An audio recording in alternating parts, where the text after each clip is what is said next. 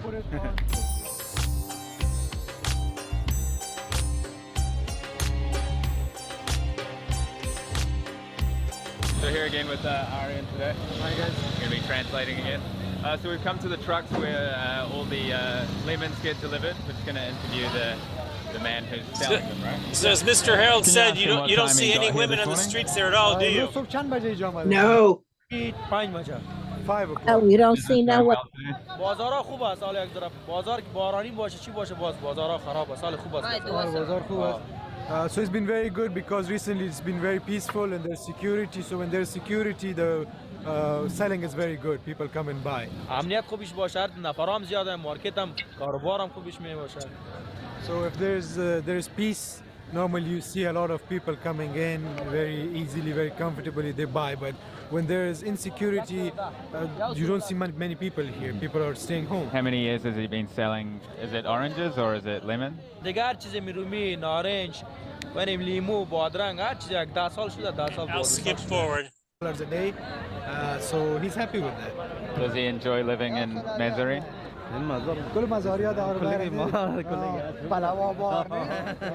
Yeah, I'm happy here. All around are my countrymen. I'm happy among them. We enjoy, we live. So yeah. Okay. Tashakkur. Those they provide nutritional treatment to children who are affected by severe acute malnutrition. And so these kids Give me have some. exactly the issue. Why are they coming here? So mothers will bring their children because they're severely malnourished, which means they've really reached a point where their bodies are very, very thin for their height, and so they need to receive treatment in order to recover and reestablish themselves to be able to play again and to thrive as a child. So we've just come into the clinic and we've met a mother. Would you mind introducing them to us, Aryan? My name is Golgotai. I'm 20 years old. My child has been sick for some time, so I have visited this clinic before. Zikrullah is 1 year old. Zikrullah was 3 months old when he started having severe diarrhea and pneumonia at the same time, which resulted in him losing a lot of weight. He stopped taking breast milk. That made it very difficult for me. I went to my aunts and to my sisters and to others in Afghanistan, but now There's the women in the back of their dress. finding it easier to work, finding it more easier to join the commerce and join industries and join education, sports. So it's much better for women compared to. So I'm happy that you brought that up because you really get a different flavor seeing this. Clearly, this was while Americans were still in the country, but I doubt it's changed very much, since then. But thanks for sharing that. Lou, another thing, according to Google, it says that Afghanistan is now facing one of the world's worst humanitarian crises. No cash, no food. They said Western aid has been suspended because of the Taliban government. Wow. Yeah. Yeah, so it's a... And the Smithsonian had a... Look at the top of your screen. It's walking streets of Afghan. Yeah, right. It not says not safe. safe. No wonder they don't want to go out. Yeah. Yep. Lou, this has been very, very educational because I stay in the museum. I have Buddha heads in my house because I'm into artifacts and masses and stuff like that. That's very, very interesting. Yeah. All right. Well, thank you very much for sharing that. We got to jump to the trivia here. I'm checking time and we're going to have to move fast now. Going to high speed. We got 10 minutes. So Alex, if you can do the transition, thank you all for your comments. And thank you You're so much welcome. Lou, for Thank you, presenting Lou. our session today. We really appreciate it. So while Lou pulls up the trivia, again, if you would like to be in the running for a prize today, please raise your hand if whenever Lou has his question on the screen. Again, I can see the order of who raised their hands, etc. You can tap more at the top right and then raise hand. Or if your toolbar is at the bottom, you can hit reactions and then tap on raise hand. So can I get everyone in Zoom to please raise their hands? Again, that is how you get called on for your answer for Lou's trivia question. Again, you must get all parts of each question to be in the running for a prize today. Again, you can tap more at the top right of Zoom, then hit raise hand, or you can hit reactions at the bottom and tap on raise hand, okay? Thank you. We had about 8, 9, 10 hands. I appreciate that. Again, make sure you hit lower at the bottom and don't forget to mute yourself after you provide your answer, okay? So thank you all so much for coming on.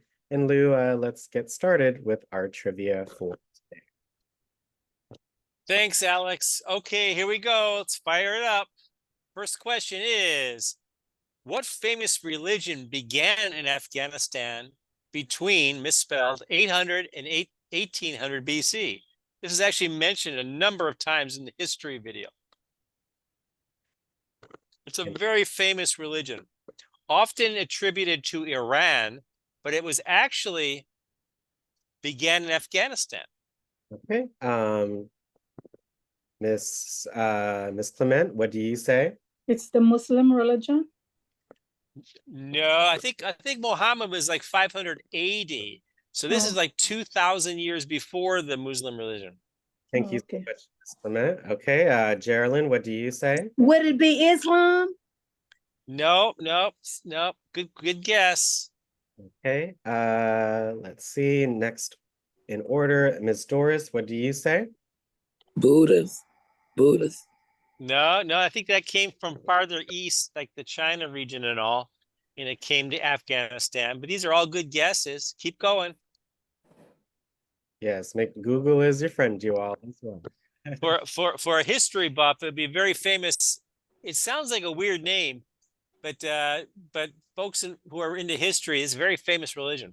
Brenda, what do you say? Okay, I say Zoroastrian. Yes. Couldn't Zoroastrianism. Oh, yes. okay. Zoroastrianism. Okay. Very good. Very good. All right, going on to the next one. Good job. What popular type of beverage is barred by the Taliban from Afghanistan? And any takers? Is the last one was hard. This one is easy. Okay, Mr. Thomas, your hand up was up first. What do you say? Alcohol. Alcohol. Yes. Good job. No alcohol there, folks. I ain't going. All right, next one. What is the most iconic site in Afghanistan? Okay, so this I don't know if it's fair. I'm just gonna do this one because this one's I think it's not fair. I'm gonna just say it. They say the Blue Mosque. That was in the video, right? It was in the video, but they showed this as like number 3. The video showed another one as number 1, so it was conflicting. So I wanted to skip it. All right, next question. Who is this man?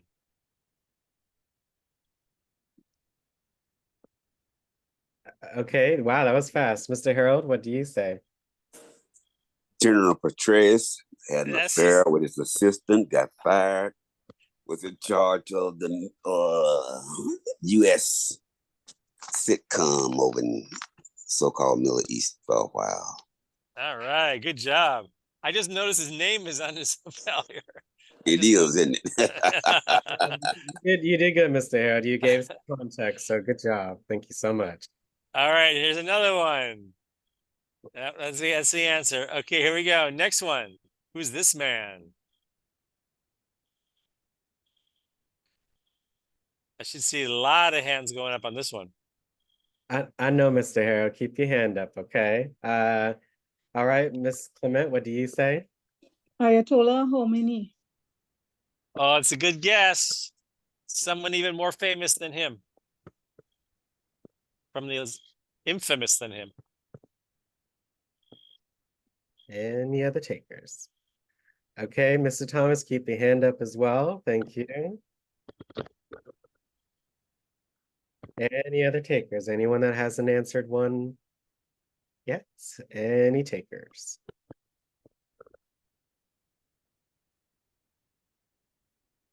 I have someone by the name of iPad too. I don't know who iPad is, so we really need to change your name so you can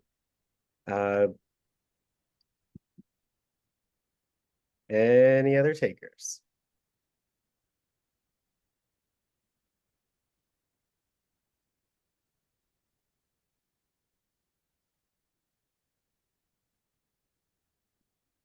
Okay, Miss Foster. What do you say?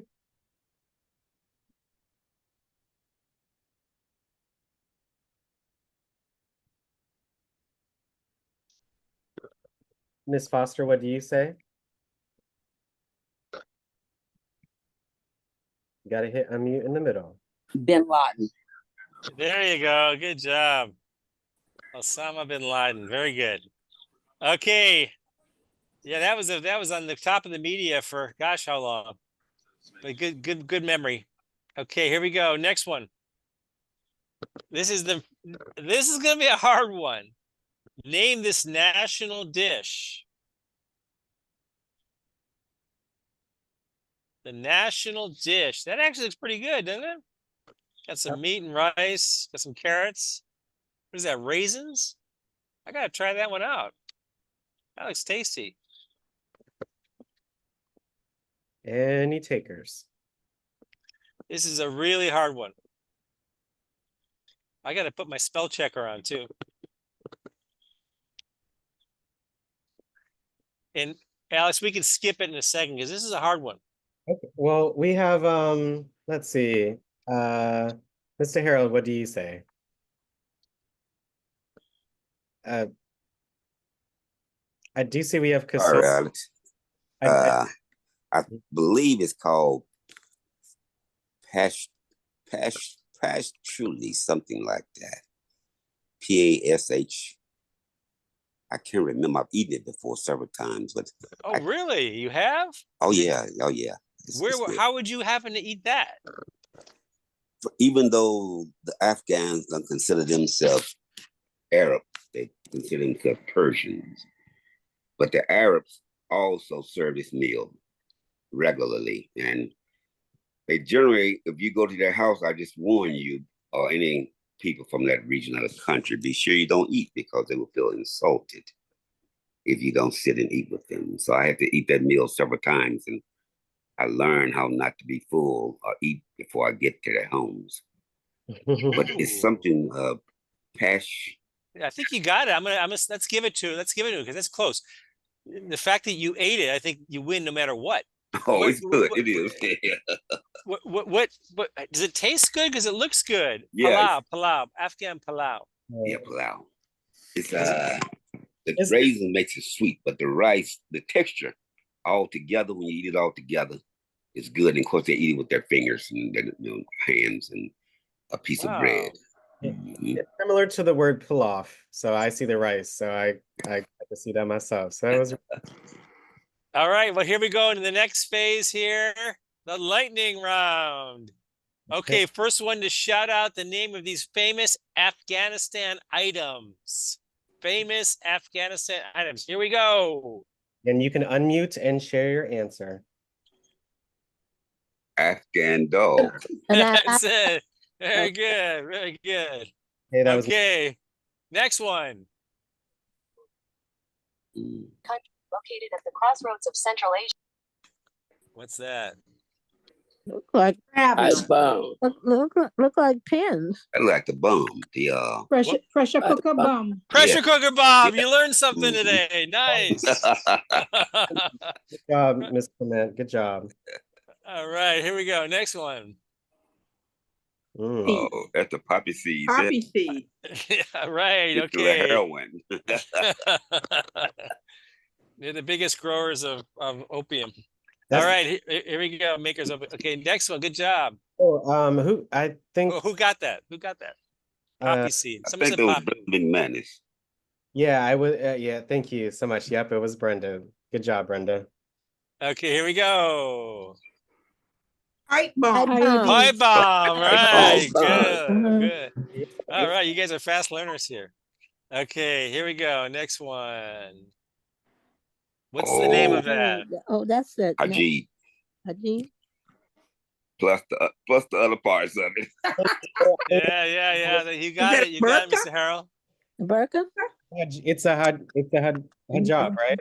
Yeah, I think so. Yeah. Remember we saw the women wearing that in that child care center? Mm-hmm. Cover your body up. They're wearing the background. Okay, next one. Here we go. Oh, that's a tripwire right there. Tripwire, right. That's all good. right. You guys are ready to go now. You're all ready to go to the trip. Okay, next one. I think that might be it. Oh, no, that's last slide. Okay. The whale. No, that was from Antarctica. All right, that's it. Well, thank you so much, Lou. That was so interesting. I really That was interesting. That was a good. Yeah. For the trivia, Lou, as always. So now we are going to do our wheel for today. Again, just making sure that we have all the names for today and all our correct answers. So give me one moment. But that was a lot of fun. I really appreciate you all coming on. Thank you. Yep, give me a moment. I love those lightning rounds. That was a lot of fun.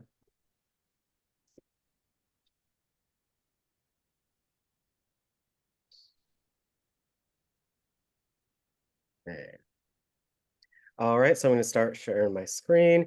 And today, for our correct answers for our lightning round and our regular round, we have Brenda, Mr. Thomas, Mr. Harold, 4 times, Miss Brenda 3 times, Miss Clement as well. So let's see who wins our prize for today. So let's see what goes on.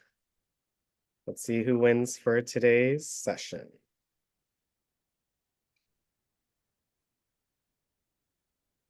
Ooh, squeaker. It's going to be Mr. Harold for today. So again, thank you so much for participating. Good job. Your prize for today is a little different. For our next travel Friday, what country would you like us to visit? Maybe one that we haven't done yet. So for our session, what country would you like to visit, Mr. Harold? Ooh, that's interesting. Okay. Why would we try the Maldives? Okay, we'll be sure to incorporate that as best we can. So thank you so much for the suggestion and for our choice. So we'll be sure to make that session extra special. Okay. Thank you, Lou. Thank you. Yeah, thank you, Mr. Harold. Thank you. Thanks, everybody. Yep, and let's all thank Lou for a wonderful session. I will Great see you. session, Lou. Thank you. Oh, my pleasure. I love it. Thank you, Lou. Thank you. Thank you, Thank guys. you. Have a great The weekend. history was very interesting and rich. Yeah, thanks a lot. I have Thanks, a everyone. question. See Did you ever visit Argentina? and I think we did in the past. If we didn't, we'll do that one as well. Okay. Okay. Have a All great. right. Thanks, everyone. Thank you. Thanks, Lou. Bye. See you soon.